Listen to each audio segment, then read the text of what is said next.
China nagprotesta, India sumagot. Pinas magdadagdag ng BrahMos missile. Ang pagbisita ni PBBM sa India ay may bagong yugto sa West Philippine Sea. Magandang araw, magandang gabi mga kababayan. Welcome sa ating YouTube channel ang Friendly Talk TV. Ngayong linggo, isang mainit at kritikal na balita ang gumugulong sa larangan ng regional security sa Asia. Sa gitna ng patuloy na tensyon sa West Philippine Sea, muling nag-ugong ang pangalan ng Pilipinas sa mga headline at hindi lang dahil sa ating sariling aksyon, kundi dahil na rin sa reaksyon ng mga higanteng bansa sa paligid ng ating bansa. Kamakailan lamang naglabas ng formal na protesta ang China laban sa Pilipinas. Ayon sa Beijing, hindi dapat nagpapainit ng sitwasyon ang Manila at dapat daw iwasan ang mga hakbang na magdadala sa mas matinding tensyon. Pero sa panig ng ating pamahalaan, malinaw ang posisyong may karapatang ang Pilipinas na protektahan ang kanyang teritoryo, lalo na ang mga isla at karagatan. Malinaw na SAC ng ating exclusive economic zone. Hindi ito simpleng sagutan lang sa diplomatikong antas dahil may mas malaki laro na nagaganap sa likod ng mga pahayag na ito. Pagpasok ng India, habang umiinit ang retorika ng China, isang makapangyarihang bansa ang pumasok sa eksena. Ang India mula sa New Delhi, ipinahayag ng kanilang defense officials na handa silang tumulong sa militar ng Pilipinas sakaling magkaroon ng agresibong hakbang mula sa China. At ang simbolo ng kooperasyon na ito, walang iba kundi ang BrahMos Supersonic Cruise Missile, isang sandatang produkto ng teknolohiyang pinagsama ng India at Russia. BrahMos missile, game changer sa depensa ng Pilipinas.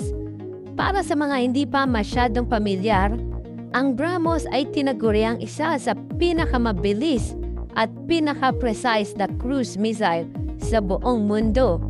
May bilis itong umaabot sa Mach 2.8 hanggang Mach 3, 3 beses kasing bilis ng tunog.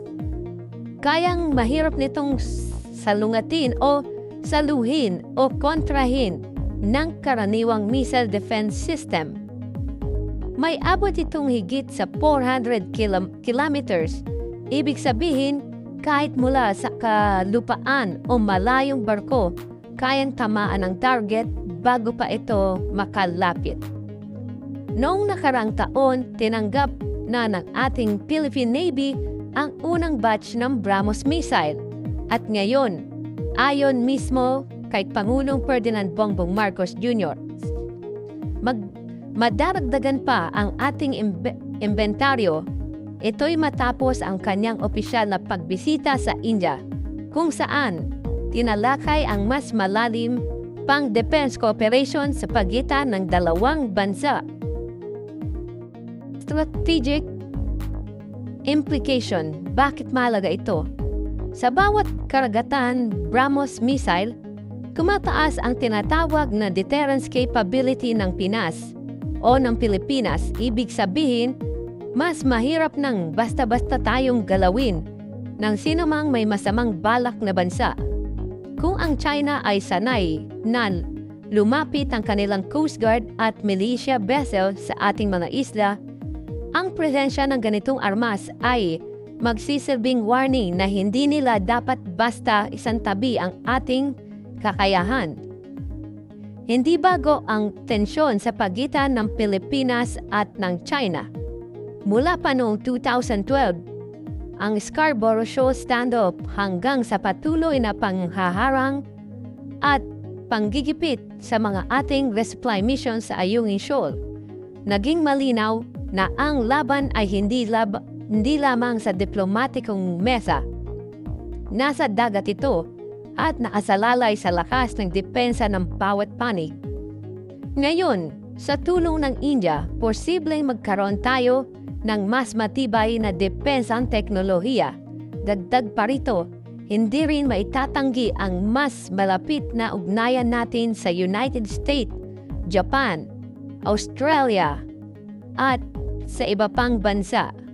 Mga bansang kasapi sa Collective Security Network na malinaw na may layunin na kontrahin ang paglawak ng impluwensya ng China sa South China Sea.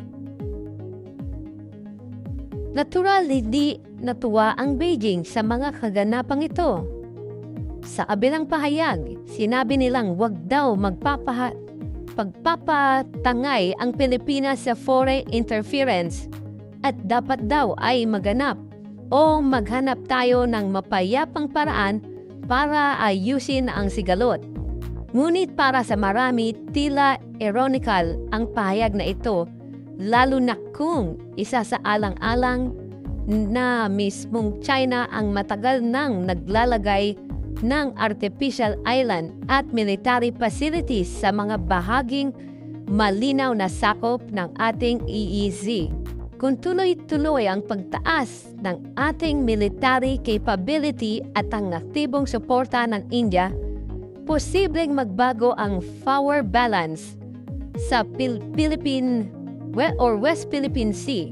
Ngunit, kasama nito ang panganib dahil sa bawat takbang ng pagpapalakas natin, maaring sumabay ang mas agresibong aksyon mula sa kabilang panig. Ang tunay na tanong ngayon, magiging epektibo ba ang ating pinapalakas na depensa bilang pangontra sa gulo?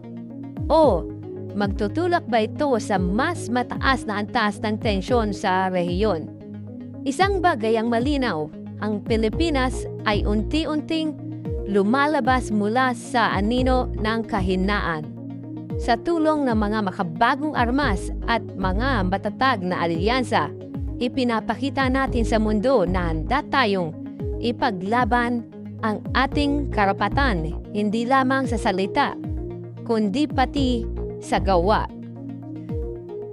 Kaya mga kababayan, manatili tayong mapagmatsyag at maalam sa mga ganitong kaganapan dahil sa geopolitical, bawat galaw, bawat alyansa at bawat armas maaaring magbago ng takbo ng kasaysayan. Maraming salamat po.